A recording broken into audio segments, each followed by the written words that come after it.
नमस्कार जी, स्वागत है आपका हम आप में। जब सरकारें गुमराह होने लगती हैं, मनमानी करने लगती हैं, तो भारत का नागरिक झंडे और डंडे का सहारा लेता है और सरकार को चिताता है, सरकार को बताता है कि हम उसी देश के नागरिक हैं और आप जो काम कर रहे हो हमारे हित में नहीं है। लेकिन ऐसा बहुत कम होता है कि सरकार जनता की बात न मान के अपनी मनमानी करे। अगर आप 14 के पहले देखें तो जितने भी आंदोलन हुए सरकारों को हिला दिए और सरकार उससे डगमगाती रही।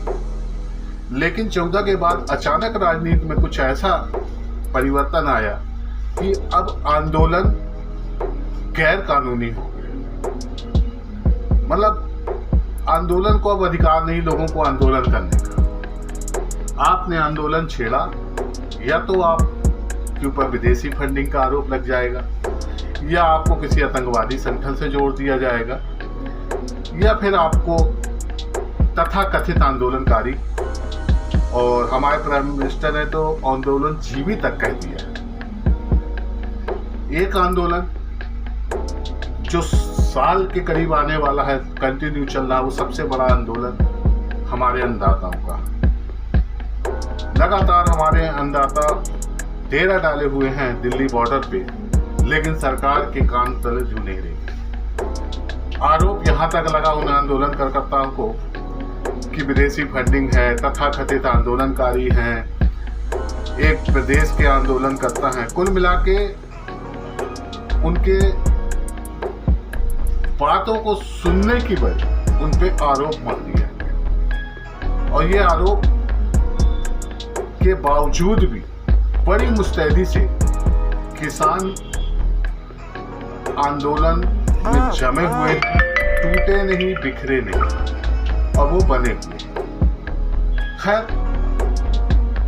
सरकार इस पे तैयार नहीं है कि वो 3 कानून वापस ले। आंदोलन चल रहा है, किसान डटे हुए हैं, लेकिन सरकार को फर्क नहीं पड़ा। फिर दूसरी आंदोलन की तैयारी शुरू हुई, वो आयुध निर्माणी। 41 आयुध निर्माणियां जो हैं वो निगमीकरण का शिकार हुई।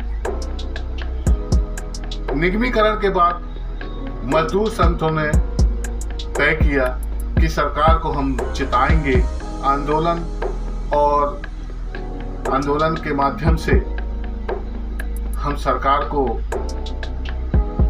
जगाएंगे कि इनको निगमीकरण निरस्त किया जाए। ये कर्मचारियों का अपना भरोसा है, कर्मचारियों को अपना लगता है कि उनकी यूनिटी और एकता के आगे सरकार झुक जाएगी। लेकिन आपको क्या लगता है, ये सरकार झुकने वाली है? अगर ये सरकार झुकने वाली होती, अगर ये सरकार झुकती, तो उस आंदोलन के पहले जब आपने आंदोलन किया था, कर्मचारियों ने आंदोलन किया था कि इसका निगमीकरण या निजीकरण नहीं करो, तो सरकार उस समय ही कुछ सोचती। लेकिन ऐसा हुआ नहीं। मैंने एक वीडियो में पहले ही आपको बताया था कि जो मजदूरों का आंदोलन है, उन आंदोलन में कुछ ऐसे मजदूर संगठन हैं जो सरकार के खुले समर्थक हैं। उन समर्थकों के साथ लेके अब ये फिर आंदोलन करने जा रहे हैं। क्या होगा इससे? मजदूरों में जब तक एकता नहीं होती, जब तक उनकी सोच नहीं बदलती, जब तक सारे फेडरेशन एक नहीं होते, चाहे वो रेलवे के हों, चाहे वो किसी भी विभाग के हो, गवर्नमेंट के हैं, जब एक की लड़ाई सब मिलकर लड़ेंगे तब वो लड़ाई सफल होगी। किंतु ऐसा हो नहीं रहा। इस तरह बांट दिया गया है मजदूरों को कि वो लाख कोशिश कर ले, लेकिन वो अपने मकसद में कामयाब नहीं हो पाते। सरकार इतनी निर्मम हो चुकी है कि सरकार को अब इससे कोई फर्क नहीं पड़ता। आपके आंदोलन से, आपने आंदोलन किया, चलो करो, करते रहो, कोई फर्क नहीं पड़ता सरकार को। और यदि आपने आंदोलन को उग्र किया या तेज किया तो सरकार आप पे भी एक आध लांछन लगा देगी। हो सकता है आपके ऊपर विदेशी फंडिंग आ गई हो या इस टाइप के कुछ आरोप लग जाए, तो आरोप तो लगेंगे।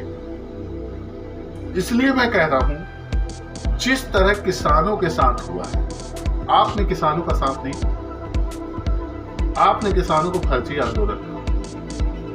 आज वो किसान बैठे हुए हैं बॉर्डर पे, आप भी बैठे रहिए निर्माणी गेट के सामने, फैक्ट्रियों के सामने बैठे रहिए, कोई फर्क नहीं पड़ता सरकार,